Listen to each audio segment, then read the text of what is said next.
What's going on, guys? Welcome back to the PT COFFEECAST, brought to you by the Movement. My name is Dalton, and alongside me today is my beautifully bearded friend William. William, how are we doing today?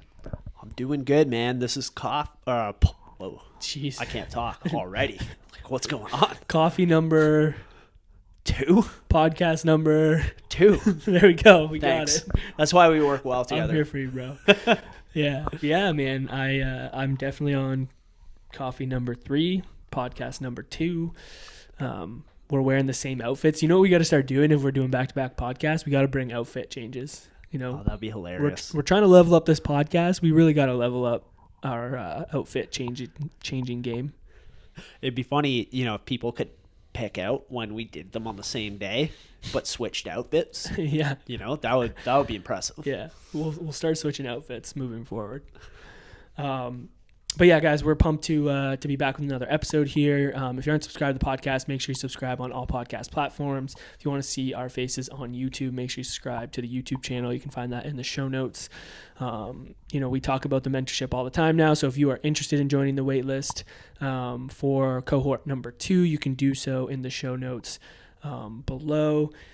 And grab a cup of coffee and let's dive into this one. We were laughing before we started recording this episode because, on our trusty whiteboard, we tend to write out some like little cues that we want to hit on, which I think is a good thing because we tend to, go off the cuff a lot of times, like with some of the things that we're doing. So this keeps us on track. But we're reading this before we're about to record the episode. And on our board, we have collective suffering, arrow, collective thriving. And Will just starts like dying laughing because he knows that my crazy ass brain puts these wild things on the board. And really, without any context, like, I don't know what that really means. Yeah, I look at it and I'm like, collective suffering. Yeah, so, okay. Yeah. Here goes Dalton again with his deep philosophical thinking. And I look at Dalton and he's like, Yeah. But I think there's something to this. I think there's something to it. So I'll lay it out for you. We were doing one of our mentorship calls, and we were discussing in this module overcoming imposter syndrome and just talking about maybe why that happens for people, what drives it, how we can overcome it, manage it, and whatnot. And we always get into this conversation of like, when you're practicing and you don't really feel fulfilled and you don't feel like you're doing or showing up the way that you want to show up, and maybe you're like overworked and you're seeing a lot of clients and it's not like you didn't get into physio for that reason, and you feel this burnout that's happening. And the collective suffering part of this came from the feeling of I think it came from like the people in the group feeling a little bit more at ease with the fact that majority of the people in the group were feeling the same thing. And that had led me to say, I think there's value to collective suffering, to know that like you're not alone in this experience, can really help you get through the challenging times.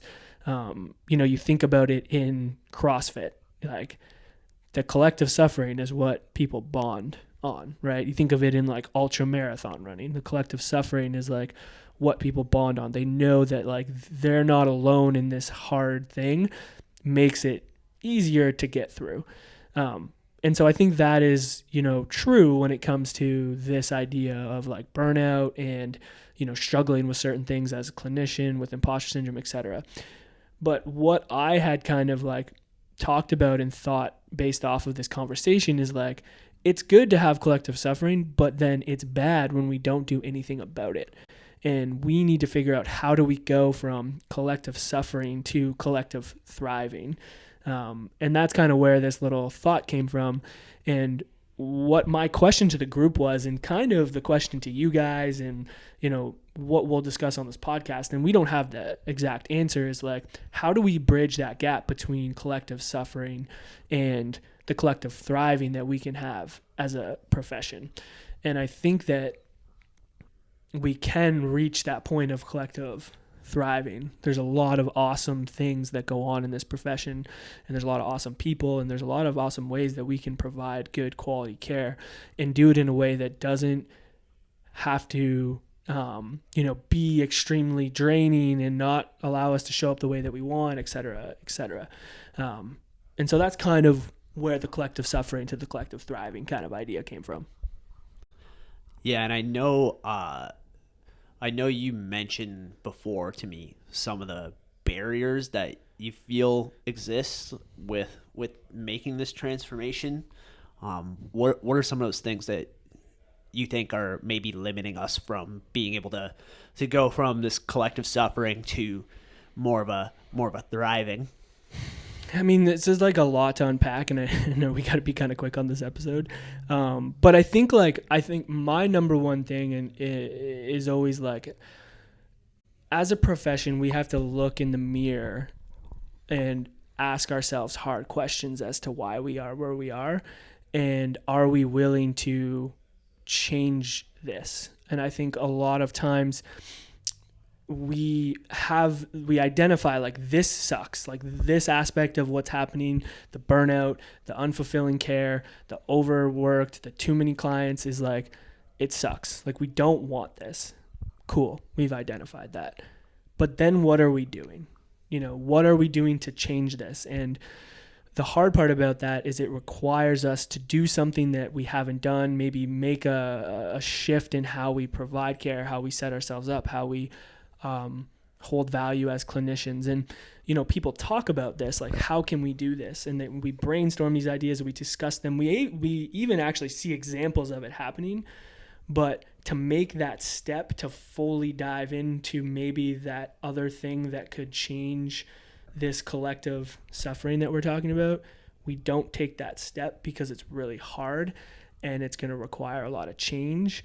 And I think that is the part that we have to really ask ourselves as clinicians, is like, are we actually keeping ourselves in this collective suffering at times because we're not willing to step outside of what has been the way that we've done things for a really long time?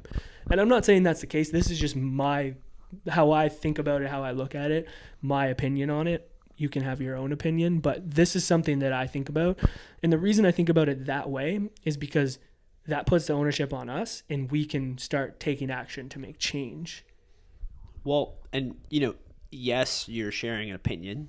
However, there are certain things that we've proven with what we've done that I think illustrate what you're saying pretty clearly. Like, I think there's limiting beliefs a lot of the times in terms of what you have to do in order to give value to people.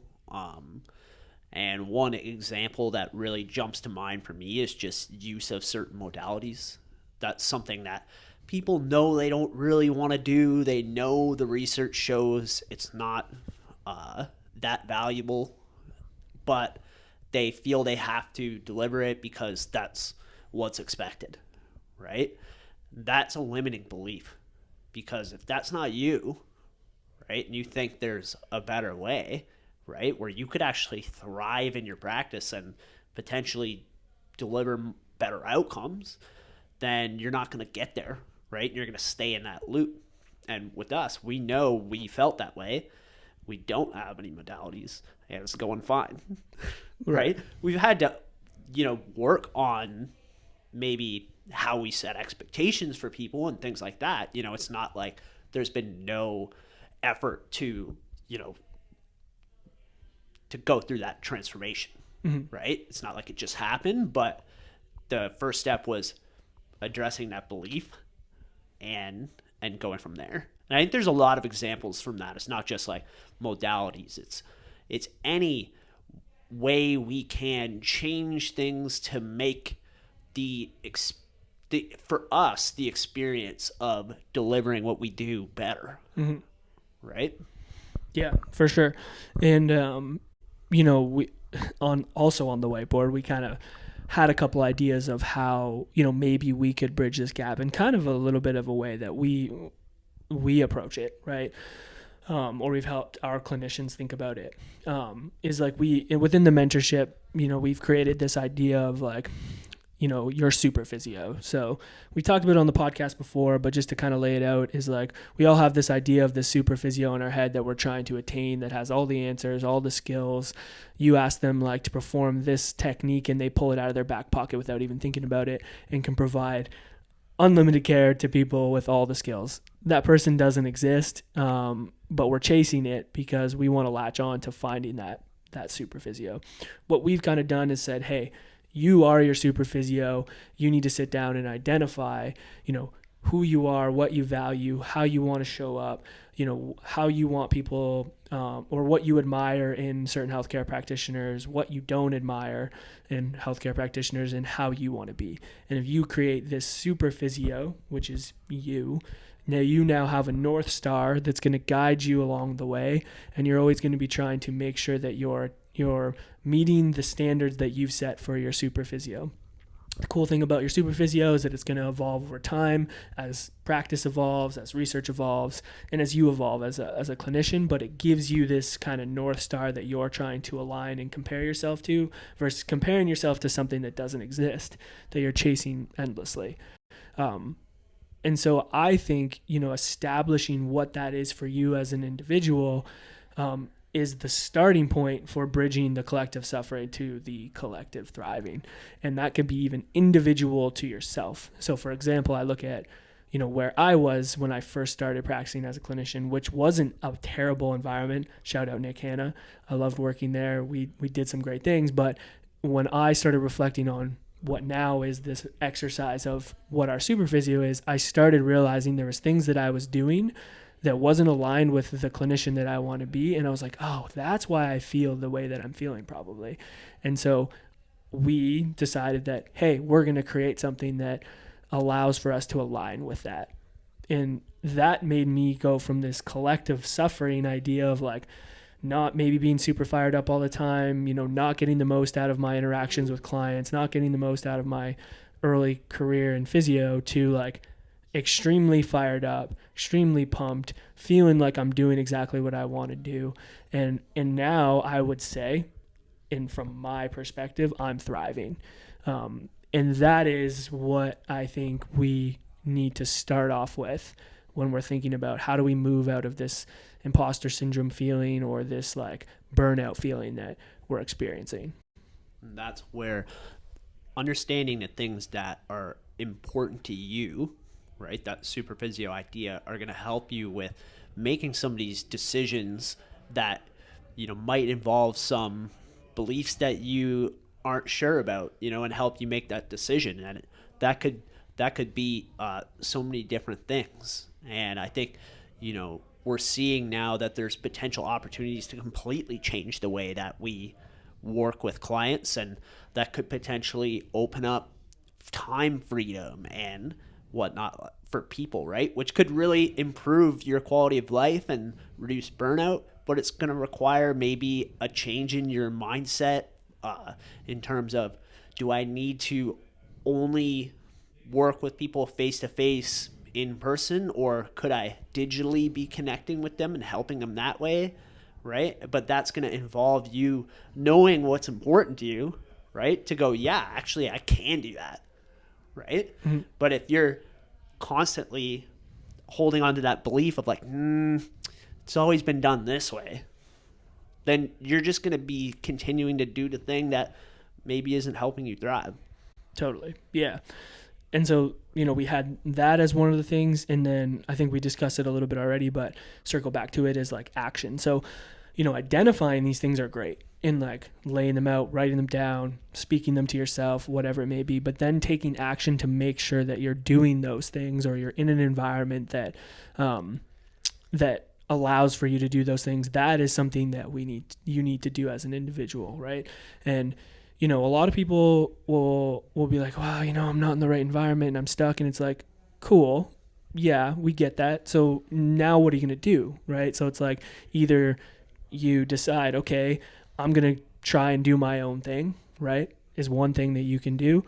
Or two, I'm just going to show up and be the person that I want to be within the environment that I have and push that and continue to show like what you believe is valuable. Speak about it.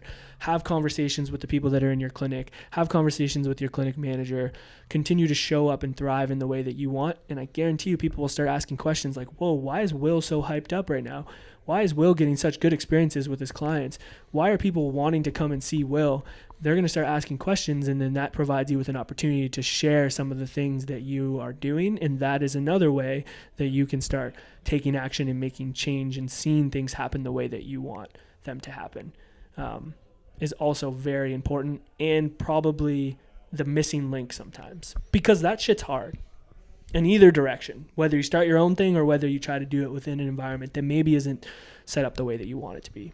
And it's at least going to be hard at first, right? There's no way of getting around that when you're doing something differently. For example, if you're someone that just wants to use exercise in an environment where maybe you're getting some pressure to not do that. Yep. Right? You're going to get questions, you're going to have conversations, but it might be worth it, if that allows you to be the way you want to be. Well, what's going to be harder? You leaning into that conversation, or you staying in the collective suffering for your whole career? And the collective suffering thing, we're maybe exaggerating a little bit with that word, but what's worse? Staying in that, not doing the things you want to do, feeling the way that you don't want to feel for your whole career, or leaning into some of those harder things, right? And I think that's a question that we should have to ask ourselves, or you have to ask yourself if you're in that situation. Yeah, I want to kind of put a little bow on it because I think that's good. I think got across like the point. But now as we kind of dove into it, I think there's two layers to this. There's the micro layer of the individual clinician themselves. And then the other thing, we didn't talk too much about it, but I think it starts with the individual and you as an individual, which is why we focus so much on this naturally. But I think as individuals, we have to think about this. But then what I think we need to do is we need to come together as a profession and think about this from the macro level. And what is the super physio for the overarching profession that we need to realign with and create as the North Star for us to follow? And that when you have the individuals aligned and thinking about that, and then you have the collective profession thinking about that, if those things are on, and they don't even have to be perfectly aligned, if they're somewhat in the right direction moving together, that's going to be where we have the greatest impact and help the most people and provide fulfilling careers for us as individuals. All right. That's all we got for today. That was a fun episode, man. I think that was good. Did my crazy whiteboard thing turn into something that maybe had a little bit of value? I hope so. I think so. Yeah, let us know. But yeah, guys, if you aren't subscribed to the podcast, make sure you subscribe on the podcast platforms. If you aren't following us on YouTube, make sure you head over there, subscribe so you can see our pretty faces and our nice yellow t-shirts. If you guys want to join the mentorship or be part of the next cohort, make sure you sign up in the show notes below. We'll be launching our second cohort in the fall. And then, lastly, guys, if you ever want to reach out, have any comments, concerns, thoughts, send us a DM on Instagram at PTCOFFEECAST. But that's all we got for today, guys. As always, stay caffeinated. Peace.